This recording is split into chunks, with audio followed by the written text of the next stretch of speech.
सो है guys, welcome back to my to videos. तो आज के इस वीडियो में दोस्तों लोग बात करने वाले हैं यहाँ पर मल्टीपल स्टॉक्स के बारे में, क्योंकि कुछ स्टॉक्स से रिलेटेड काफ़ी इंपॉर्टेंट न्यूज़ निकल के आ रही हैं जो कि हम लोग इस वीडियो में डिटेल वे में कवर करने की कोशिश करेंगे।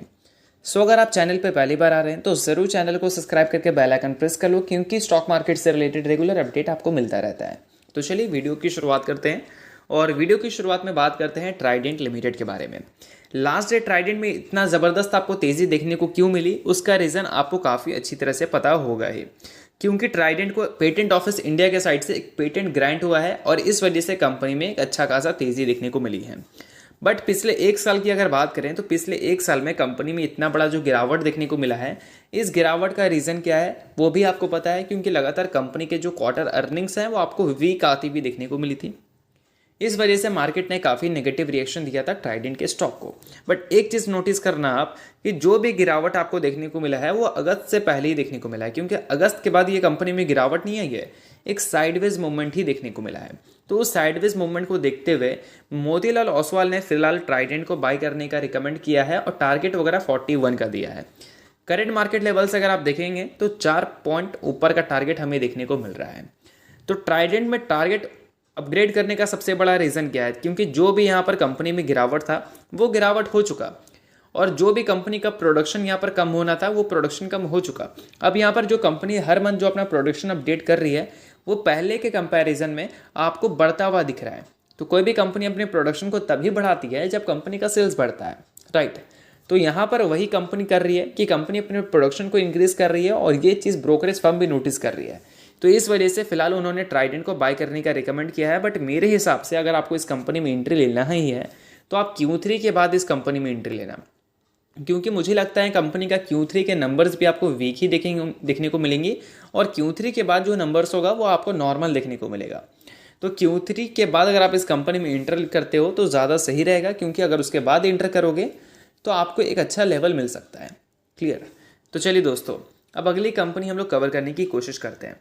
अगली कंपनी का नाम है KPIT टेक्नोलॉजी।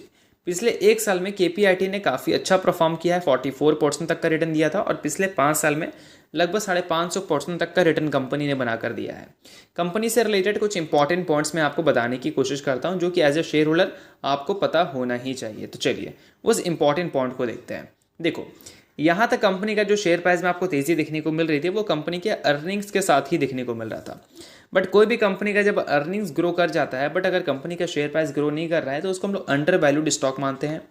और अर्निंग्स अगर कंपनी का देखोगे तो आपको देखने को मिल रहा है करीब करीब यहाँ पर कंपनी का अर्निंग्स है, और कंपनी का प्राइस टू अर्निंग क्या है, यहाँ पर अराउंड 60 का, और कंपनी का अर्निंग्स अराउंड यहाँ पर 11 का मान सकते हैं हम लोग। तो 11 का कंपनी का अर्निंग्स है, बट 11 के हिसाब से कंपनी का पी काफ़ी नीचे ट्रेड कर रहा है। यानी कि कंपनी का पीक कंपनी का जो पी है वो नीचे नहीं ऊपर होना चाहिए, क्योंकि कंपनी काफ़ी एक्सपेंसिव वैल्यूएशन से मार्केट में लिस्टेड है।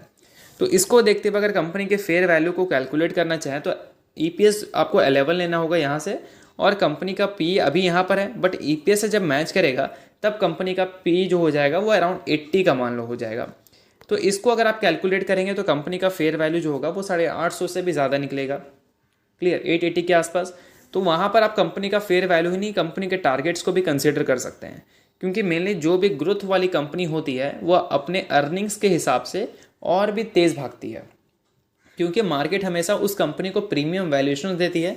इस वजह से अगर कंपनी के स्टॉक पी देखोगे तो 62 का देखने को मिल रहा है, और कंपनी के इंडस्ट्री पी को देखोगे तो 34 देखने को मिल रहा है।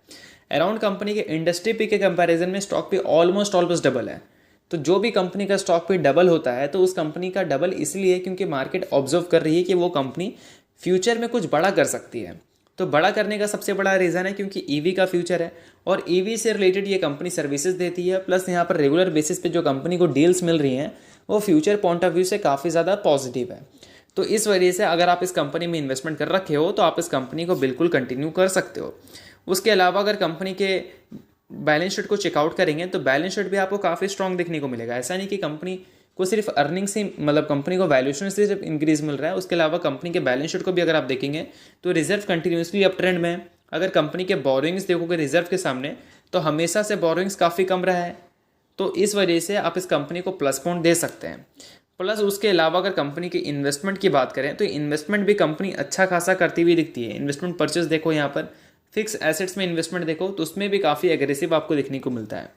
और उसके अलावा अगर कंपनी के फाइनेंसिंग एक्टिविटी को देखेंगे तो कंपनी कर्ज तो लेती है, देखो यहाँ पर लगभग 128 करोड़ का कर्जा लिया, चुकाया कितना 210 करोड़ कर्जा। उसके बाद कंपनी ने कर्जा लिया 218 करोड़ का, कंपनी ने चुकाया कितना 273 करोड़ कर्ज चुकाया। उसके बाद देखेंगे तो 180 करोड़ का कंपनी ने कर्जा लिया, चुकाया कितना 181 करोड़।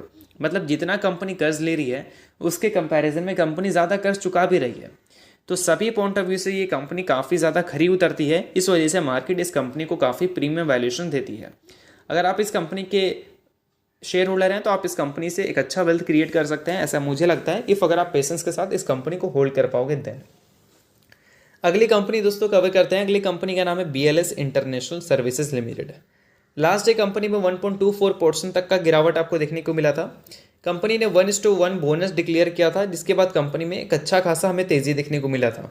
पिछले 6 महीने में कंपनी के परफॉर्मेंस को देखो, ऑलमोस्ट कंपनी ने पैसा किया है डबल अपने शेयर होल्डर का। और ये परफॉर्मेंस पिछले 1 साल में भी देखने को मिलेगा। और पिछले 5 साल में अगर कंपनी का कोविड के बाद परफॉर्मेंस देखोगे तो काफ़ी धुआंधार परफॉर्मेंस देखने को मिलेगा। अराउंड 2400 से 2500% तक का रिटर्न कंपनी ने दिया है। तो एक अच्छा वेल्थ कंपनी ने क्रिएट करके दिया है पिछले 2 सालों में अपने शेयर होल्डर का।